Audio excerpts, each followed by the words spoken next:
Ayusin ang ating aralin, edukasyon sa pagkakatao, kahalagahan ng buhay natin.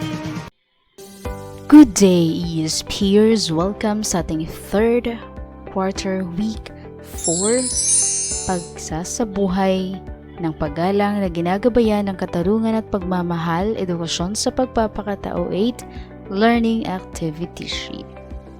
Sa module na ito ay inaasahang maipamamalas mo ang sumusunod na kaalaman, kakayahan at pang-unawa.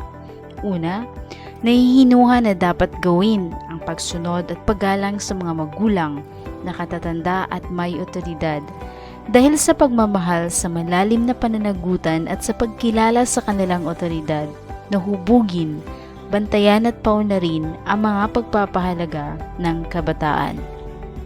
Ikalawa, na isasagawa ang mga angkop na kilos na pagsunod at paggalang sa mga magulang, nakatatanda at may otoridad at nakaimpluwensya sa kapwa, kabataan na maipamamalas ang mga ito. Bago ang lahat, ganito ang itsura ng ating mga sagutang papel. Una, ang ESP 8, week number, 4. And then your name, date, kung kailan mo ito ipapasa, then section, at ang pangalan ng iyong subject, teacher. Huwag kalimutan ang pamagat or the topic sa araw na ito. Okay, basahin na ito nawa ng sitwasyon sa ibaba. At tapos mo itong basahin ay sagutin ang mga gabay na katanungan. Si Boogie ay may 2 anak. Sila ay sina Makmak at Mylene. Araw-araw bago tumungo sa trabaho ang kanilang ama, ay ipinagluluto muna sila ng kanilang agahan at pananghalian. Bago umalis si Boogie, ay inutusan niya si Makmak na hugasan ang kanilang pinagkainan at huwag nang itambak sa lababo. Tumugon si Makmak sa habili ng kanyang ama at ito ang kanyang sagot. Opo, itay. Subalit hindi naman hinuhugasan ni Makmak ang kanilang pinagkainan. Nang nasa trabaho na si Boogie ay tinawagan niya si Mylene at binilinan na hugasan ang kanilang pinagkainan. Sumagot si Mylene. Ayoko po, itay. Ngunit maya-maya ay nagtungo sa lababo si Mylene at hinuhugasan ang kanilang pinagkainan. Sa iyong palagay, ano kaya ang naging dahilan ni Makmak kung bakit hindi niya ginawa ang utos ng kanyang ama? Kahit siya ay sumagot ng, Opo, itay. Isulat ang inyong mga kasagutan sa inyong papel. Ikalawa, ano kaya ang nakapagpabago sa isip ni Mylene na tumanggi noong una siyang tawagan ng kanyang ama? At pagkatapos ay sumunod at hinugasan din ang kanilang pinagkainan. Ikatlo, sa iyong palagay, sino sa 2 anak ni Boogie ang nagpakita ng tunay na pagsunod sa kanya? Ipaliwanag.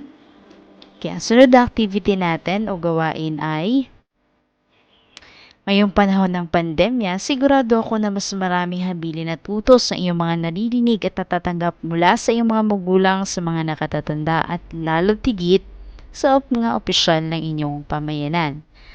O halimbawa mga guro, mga magulang.